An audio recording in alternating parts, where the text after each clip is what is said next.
Doctor ortho Ayurvedic oil and capsule. अब दर्द भी घुटने टेकेगा। लखनऊ में जापान और भारत के विद्यार्थियों से भेंट कार्यक्रम में सीएम योगी आदित्यनाथ हुए शरीक। कहा, दोनों देशों की भावना में समानता है कि सबको साथ लेकर चलना। छात्रों को उत्तर प्रदेश की साझा विरासत को समझने का मिलेगा अवसर।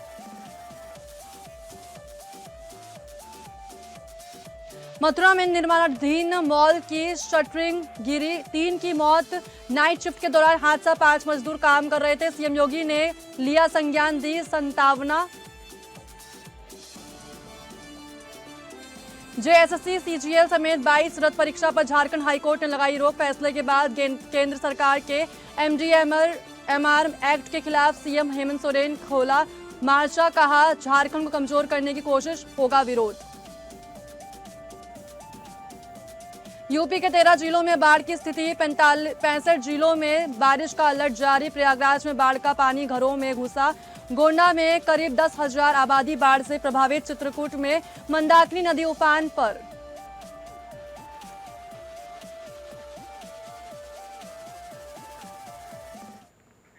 नमस्कार, स्वागत है आप सभी का टॉप अपडेट में। मैं हूं आपके साथ साक्षी मिश्रा। तो चलिए खबरों का रुख करते हैं। लखनऊ में सीएम योगी आदित्यनाथ ने जापान और भारत के विद्यार्थियों से मुलाकात की।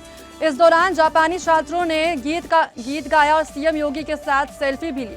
साथ ही कार्यक्रम में सीएम योगी ने जापान से आए युवा मित्रों और लखनऊ के विद्यार्थियों का भव्य स्वागत किया।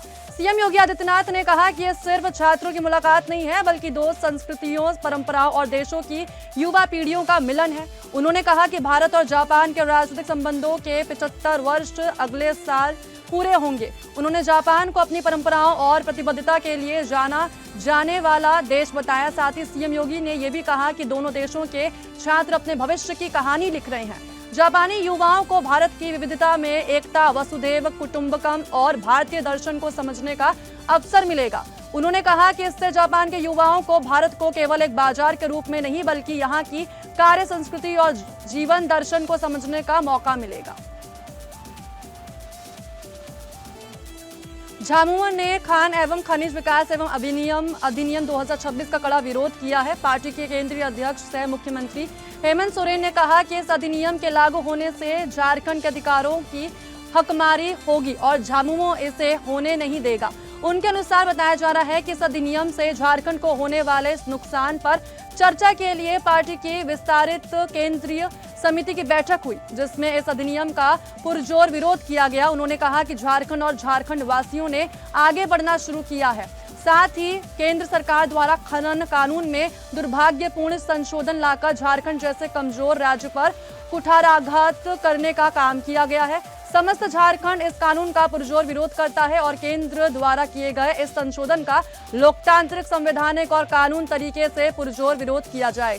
साथ ही हेमंत सोरेन ने यह भी कहा कि झारखंड मुक्ति मोर्चा की हुई विस्तारित केंद्रीय समिति की बैठक में झामुमो के कार्यकर्ताओं एवं वरिष्ठ नेताओं के साथ एमएमडीआर कानून में हुए दुर्भाग्यपूर्ण संशोधन, परिसीमन, एसआईआर, पेपर लीक आदि विषयों पर विस्तृत चर्चा हुई और आगे की रणनीति बनाई गई है।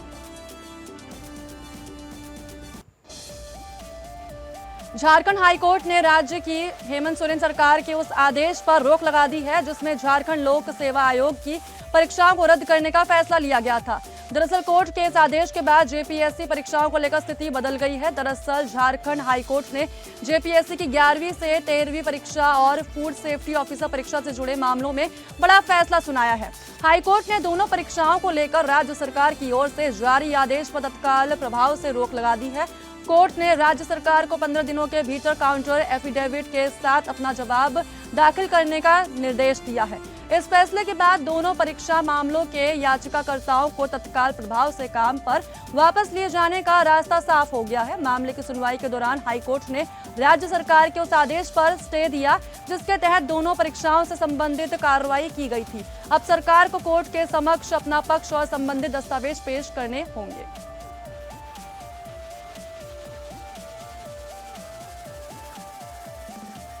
उत्तर प्रदेश सरकार ने कई जिलों में शिक्षण संस्थानों में अव्यवस्थाओं, कुप्रबंधन और शिक्षकों की कमियों को लेकर छात्रों के प्रदर्शन के बाद सख्त रुख अपनाया है। दरअसल सीएम योगी आदित्यनाथ ने लखनऊ, आजमगढ़, महोबा, हमीरपुर और उन्नाव समेत कई जिलों में हुए प्रदर्शनों को गंभीरता से लिया है। साथ ही चीफ सेक्रेटरी ने शिक्षकों की कमी और बाकी प्रशासनिक खामियों पर नाराजगी जताते हुए अधिकारियों को समस्याओं का तत्काल समाधान करने के निर्देश दिए हैं। सीएम कार्यालय के अधिकारियों को नोडल अधिकारी नियुक्त कर सभी शिक्षण संस्थानों की निगरानी की जिम्मेदारी सौंपी गई है। व्यवस्था में लापरवाही मिलने पर संबंधित अधिकारियों और कर्मचारियों को चिन्हित कर उनकी जवाबदेही तय की जाएगी। अयोध्या राम मंदिर ट्रस्ट से इस्तीफे के बाद चंपत राय ने गुरुवार को 9 पन्नों का दूसरा लेटर जारी किया है। इसमें उन्होंने मंदिर निर्माण समिति के अध्यक्ष और पूर्व आईएएस अधिकारी नृपेंद्र मिश्रा की भूमिका को लेकर कई दावे किए हैं। दरअसल चंपत राय ने साफ शब्दों में कहा है कि राम मंदिर निर्माण के लिए बने ट्रस्ट में 15 ट्रस्टी थे और नृपेंद्र मिश्रा को निर्माण समिति का अध्यक्ष बनाया गया था। इसके साथ ही सुझाव पर लॉर्सन एंड टुब्रो L&T को मंदिर निर्माण की जिम्मेदारी दी गई। भवनों के डिजाइन और निर्माण से जुड़े काम के लिए नोएडा की डिजाइन एसोसिएट फर्म का चयन भी किया गया। चंपत राय ने कहा कि नृपेंद्र मिश्रा ने निर्माण समिति में अपनी पसंद के लोगों को शामिल किया। इनमें से कुछ लोग 6 साल के दौरान केवल 1-2 बार ही अयोध्या आए। पूर्व NBCC चेयरमैन अनूप मित्तल लगातार नृपेंद्र मिश्रा के साथ निर्माण समिति की बैठकों में शामिल होते थे। उत्तर प्रदेश में लगातार हो रही मानसूनी बारिश से नदियां उफान पर हैं। गंगा और घाघरा समेत 6 नदियां खतरे के निशान के ऊपर बह रही हैं। 13 जिलों में बाढ़ जैसे हालात देखने को मिल रहे हैं। साथ ही 1 लाख से ज्यादा लोग प्रभावित हो चुके हैं इस बाढ़ की वजह से। इसके साथ ही चित्रकूट में मंदाकिनी नदी का पानी बाजार तक पहुंच चुका है। सड़कों पर नावें चल रही है। गुप्त गोदावरी की दोनों गुफाएं पर्यटकों के लिए बंद कर दी गई हैं। बहराइच के कई गांव जलमग्न हो चुके हैं।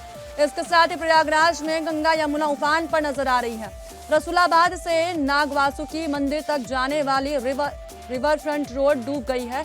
गंगा का पानी लेटे हुए हनुमान मंदिर कॉरिडोर तक पहुंच गया है। काशी में विश्वनाथ मंदिर का गंगा द्वार बंद कर दिया गया है।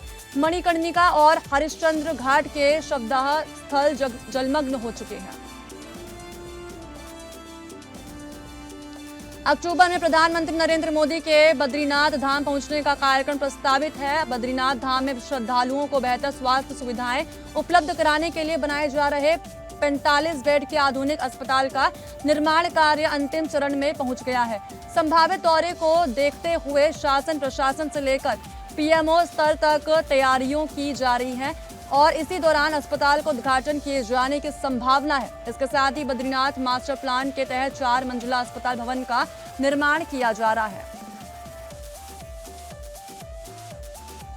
पाकिस्तान के पूर्व प्रधानमंत्री इमरान खान को मेडिकल जांच के बाद शिफा इंटरनेशनल हॉस्पिटल से वापस अडियाला जेल भेज दिया गया है।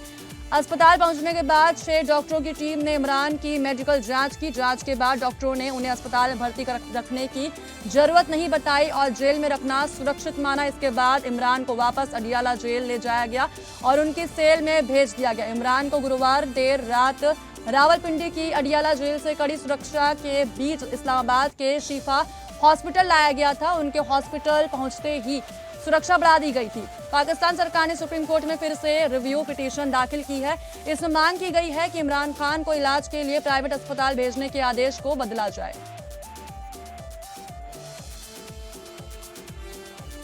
बांग्लादेश में राष्ट्रपति चुनाव का नतीजा आ चुका है। सत्ताधारी बांग्लादेश नेशनलिस्ट पार्टी यानी BNP के उम्मीदवार यानी कैंडिडेट मिर्जा फखरुल इस्लाम आलमगीर देश के 23वें राष्ट्रपति चुने गए हैं।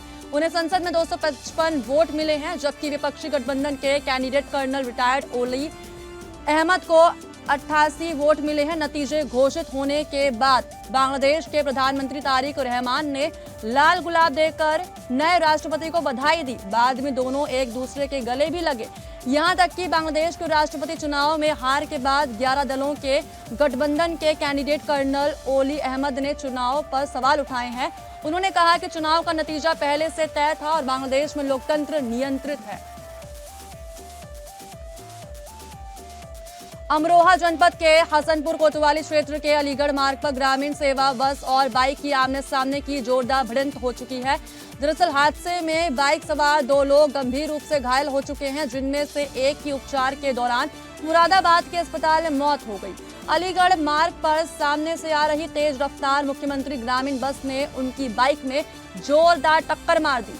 यहां तक कि सूचना पर पहुंची पुलिस ने एम्बुलेंस की मदद से दोनों घायलों को अस्पताल में भर्ती कराया। प्राथमिक उपचार के बाद दोनों को मुरादाबाद रेफर कर दिया गया, जहां इलाज के दौरान मुकेश ने दम तोड़ दिया। मौत की खबर मिलते ही परिजनों में कोहराम मच चुका है। यहां तक कि मृतक अपने पीछे पत्नी और 7 बेटियों को छोड़ गए, जिनका रो रो कर बुरा हाल हो चुका है। पुलिस ने शव को कब्जे में लेकर पोस्टमार्टम के लिए भेज दिया है और मामले की जांच शुरू कर दी है। ग्राम पंचायत जशवंतपुर में नाला जाम होने के चलते जलभराव की समस्या गंभीर होती जा रही है। दरअसल ग्रामीणों के मुताबिक गांव के करीब 100 मकान जलभराव की चपेट में आ चुके हैं। वहीं पूर्व प्राथमिक विद्यालय जशवंतपुर भी पानी से जलमग्न हो चुका है, जिससे बच्चों और शिक्षकों को परेशानी का सामना करना पड़ रहा है। ग्रामीणों का आरोप है इसे लेकर कि प्रॉपर्टी डीलर द्वारा नाले को जाम कर दिए जाने की वजह से पानी की निकासी बाधित हुई है। बारिश का पानी गांव में जमा होने से घरों के आसपास जलभराव की स्थिति बनी हुई है। जलभराव की वजह से ग्रामीणों को आवागमन यानी आने जाने में परेशानियों का सामना करना पड़ रहा है। विद्यालय परिसर में पानी भरने से स्कूली गतिविधियां भी प्रभावित होने की आशंका है। ग्रामीणों ने प्रशासन और संबंधित विभाग से तत्काल नाला खुलवाकर जल निकासी की व्यवस्था कराने तथा मामले की जांच कर आवश्यक कार्रवाई किए जाने की मांग की है। पुलिस आयुक्त वाराणसी मोहित अग्रवाल एवं जिलाधिकारी वाराणसी सत्येंद्र कुमार ने नमो घाट से पुराना पुल तक बोट से भ्रमण कर बाढ़ प्रभावित क्षेत्रों का स्थलीय निरीक्षण किया। इस दौरान अधिकारियों ने जलस्तर एवं बाढ़ की स्थिति का जायजा लेते हुए संबंधित अधिकारियों को राहत एवं बचाव कार्यों को लेकर आवश्यक दिशा निर्देश दिए। पुलिस एवं प्रशासन द्वारा बाढ़ की स्थिति और जलस्तर में होने वाले बदलाव पर लगातार निगरानी रखी जा रही है। आमजन की सुरक्षा को सर्वोच्च प्राथमिकता देते हुए बाढ़ राहत शिविर एवं राहत केंद्र सक्रिय किए गए हैं तथा वहां आवश्यक सुविधाएं उपलब्ध कराने की व्यवस्था सुनिश्चित की गई है। सुरक्षा व्यवस्था के दृष्टिगत राहत शिविरों एवं प्रभावित क्षेत्रों में पुरुष एवं महिला पुलिसकर्मियों की तैनाती की गई है। निगरानी के लिए सीसीटीवी कैमरे लगाए गए हैं। पुलिस एवं एनडीआरएफ की टीमों को राउंड द क्लॉक पेट्रोलिंग करते हुए जलस्तर और परिस्थितियों पर लगातार नजर रखने के निर्देश दिए गए हैं। प्रशासन एवं पुलिस द्वारा नदी तथा जलभराव वाले क्षेत्रों में बच्चों, बुजुर्गों और आमजन को जाने से रोकने के लिए लगातार जागरूक किया जा रहा है। थाना भवन थाना क्षेत्र में दिल्ली देहरादून इकोनॉमिक कॉरिडोर पर श्रद्धालुओं से भरी बोलेरो पिकअप का अचानक टायर फट गया। टायर फटने के बाद वाहन बेकाबू होकर सड़क पर पलट गया। हादसे में 9 श्रद्धालु घायल हो गए। इनमें प्रीति की हालत गंभीर होने पर चिकित्सकों ने प्राथमिक उपचार के बाद मेडिकल कॉलेज सहारनपुर रेफर कर दिया। जानकारी के अनुसार बताया जा रहा है कि उत्तराखंड के हरिद्वार जिले के दौलतपुर गांव से करीब 17 श्रद्धालु मैक्स बोलेरो पिकअप में सवार होकर राजस्थान के बागड़ स्थित धार्मिक स्थल के दर्शन के लिए जा रहे थे। गोगवान गांव के पास अचानक पिकअप का टायर फट गया। चालक वाहन को संभाल नहीं सका और पिकअप सड़क पर पलट गई। यूपी के पीलीभीत में अग्निशमन विभाग की टीम ने कई थानों में पहुंचकर पुलिस कर्मियों को आग बुझाने के तमाम तरह के तरीके बताकर प्रशिक्षण दिया। वहीं इस मौके पर तमाम पुलिसकर्मी मौजूद रहे। दरअसल मामला थाना करेली और थाना बिलसंढा का है, जहां बिसलपुर से अग्निशमन विभाग की टीम ने थानों पर पहुंचकर कांस्टेबल अंकित सिंह और कपिल पवार ने पुलिसकर्मियों को गैस सिलेंडर व अन्य तरीके से लगने वाली आग बुझाने का प्रशिक्षण दिया। साथ ही उन्होंने सबसे पहले बाल्टी से आग बुझाने का सरल तरीका बताया। उसके बाद टीम के लोगों ने अग्निशामक यंत्र यानी कि सूखा पाउडर निकलने वाले सिलेंडर या यूं कहें तो आग पर ऑक्सीजन की आपूर्ति को रोकने वाले सिलेंडर से भी आग को बुझाने के तरीके बताए।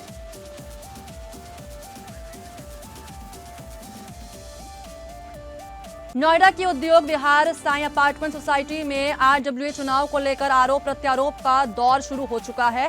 पूर्व में गठित समिति ने दूसरे पक्ष पर आरोप लगाते हुए आरडब्ल्यूए को भंग कर नए चुनाव की प्रक्रिया शुरू किए जाने पर सवाल उठाए हैं। वहीं लोगों का आरोप है कि नई चुनाव की तारीख घोषित होने से महज 2 दिन पहले ही चुनाव अधिकारी सोसाइटी में आपत्तियां सुनने पहुंचे। वर्तमान पैनल ने नए चुनाव की प्रक्रिया को गलत बताते हुए गंभीर आरोप लगाए हैं। उनका कहना है कि बायलॉज के हिसाब से पैनल का चुनाव किया गया था, लेकिन दूसरे पक्ष की शिकायत पर समिति को भंग कर नए चुनाव की प्रक्रिया शुरू कर दी गई है। इस सवाल पर समाज कल्याण विभाग के चुनाव अधिकारी सतीश कुमार बचते नजर आए। उन्होंने कहा कि इस मामले में उन्हें कुछ नहीं कहना है और उच्च अधिकारी यानी डिप्टी डायरेक्टर चिटफंड का निर्णय मान्य होगा। मुरादाबाद में वरिष्ठ पुलिस अधीक्षक सतपाल अंतिल ने जनसुनवाई कर फरियादियों की समस्याएं और शिकायतें सुनी। जनसुनवाई के दौरान एसएसपी ने संबंधित अधिकारियों को शिकायतों का शीघ्र और गुणवत्तापूर्ण निस्तारण सुनिश्चित करने के निर्देश दिए। एसएसपी सतपाल अंतिल ने सभी थाना प्रभारियों को जनसुनवाई और महिला हेल्प डेस्क को और ज्यादा प्रभावी बनाने के निर्देश दिए हैं ताकि पीड़ितों और शिकायतकर्ताओं को छोटी छोटी समस्याओं के लिए पुलिस कार्यालय आने की जरूरत ना पड़े। उन्होंने कहा कि जिन शिकायतों का समाधान थाना स्तर पर संभव है उनका समयबद्ध और गुणवत्तापूर्ण निस्तारण थाना स्तर पर ही प्राथमिकता के आधार पर कराया जाए। लखनऊ के गोमती नगर इलाके में आईसीआईसीआई बैंक की रिलेशनशिप मैनेजर दिव्या मिश्रा की हत्या के मामले में सीसीटीवी फुटेज सामने आया है। दरअसल सीसीटीवी में दिखाई दे रहा है कि आरोपी मानस ऑटो से बैंक के बाहर पहुंचा और दिव्या को बाहर बुलाया। दोनों के बीच हाथापाई हुई और इसी दौरान मानस ने दिव्या को गोली मार दी। गोली की आवाज सुनकर बैंक कर्मचारी बाहर आए तो आरोपी ने उनकी तरफ दोनों पिस्टल लहरा दी, जिसके बाद बैंक कर्मचारी वापस अंदर भाग गया। वारदात को अंजाम देने के बाद मानस उसी ऑटो से मौके से फरार हो गया। पुलिस की जांच पति पत्नी के बीच तुलिका को लेकर विवाद की बात सामने आई है। कहा जा रहा है इसे लेकर कि तुलिका मानसिक बीमारी से जूझ रही थी और माता पिता की मौत के बाद उसकी देखभाल की जिम्मेदारी मानस उठा रहा था। वहीं दिव्या मिश्रा तुलिका के साथ रहने के पक्ष में नहीं थी। इसी विवाद के चलते दोनों के बीच तनाव बढ़ता गया और मामला तलाक तक पहुंच गया। कोर्ट में दिव्या मिश्रा की ओर से 3 आवेदन दिए गए थे, जिनमें करीब 1 करोड़ रुपए के मुआवजे की मांग भी शामिल थी। इसके अलावा आरोपी को पत्नी के किसी अन्य व्यक्ति से बातचीत करने का भी शक था। पुलिस अब सीसीटीवी फुटेज, पारिवारिक विवाद और कोर्ट से जुड़े दस्तावेजों समेत सभी पहलुओं की जांच कर रही है। अब खबर ललितपुर से है, जहां रास्ते में रोककर पैसों की मांग करने और मारपीट के बाद युवक की मौत के मामले में पुलिस ने बड़ी कार्रवाई की है। आरोपियों ने अवैध रूप से पैसों की मांग की। पैसे देने से मना करने पर आरोपियों ने गाली गलौज करते हुए उसके साथ मारपीट की और जान से मारने की नीयत से उसके सिर पर पत्थर से हमला कर दिया। हमले में करीब 30 साल के अभय सिंह गंभीर रूप से घायल होकर मौके पर ही बेहोश हो गए। उसे इलाज के लिए जिला अस्पताल ललितपुर ले जाया गया, जहां से गंभीर हालत को देखते हुए मेडिकल कॉलेज झांसी रेफर कर दिया गया। साथ ही उपचार अभय सिंह की मौत हो गई है। इसके बाद पुलिस ने दर्ज मुकदमे में धारा 103(1) BNS की बढ़ोतरी की गई है। मामले में कार्रवाई करते हुए कोतवाली ललितपुर पुलिस ने सभी 5 आरोपियों को गिरफ्तार कर लिया है। सभी आरोपियों को न्यायिक अभिरक्षा में जेल भेज दिया गया है। पुलिस का कहना है कि मामले में आगे की कानूनी कार्रवाई की जा रही है।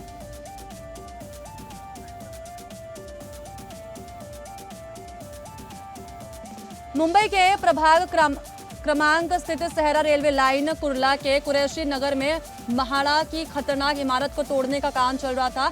इसी दौरान अचानक एक क्रेन नीचे गिर गई, जिसकी चपेट में आने से कई लोग घायल हो गए। घायलों को स्थानीय नागरिकों की मदद से उपचार के लिए सायन अस्पताल ले जाया गया। खाद्य सुरक्षा विभाग ने मिलावटी और असुरक्षित खाद्य पदार्थों के खिलाफ बड़ी कार्रवाई करते हुए विभाग की टीम ने नंद किशोर एंड ब्राडर्स की सोन पापड़ी निर्माण इकाई पर औचक छापा मारा। जांच के दौरान टीम ने करीब 110 किलोग्राम बत्तीसा मिठाई को सीज कर दिया। इसके साथ ही बत्तीसा और बीकानेरी भुजिया के सैंपल जांच के लिए प्रयोगशाला भेजे गए।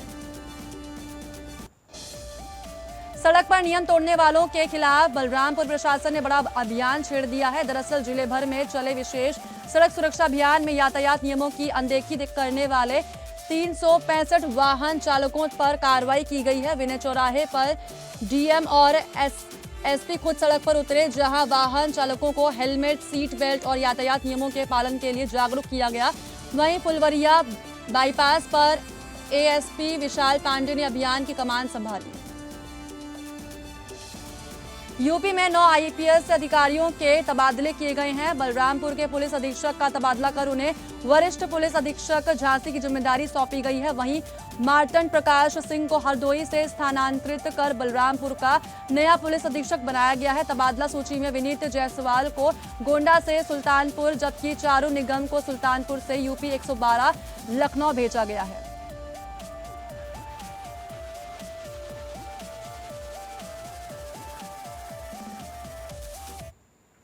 इस बुलेटिन में बस इतना ही। नमस्कार।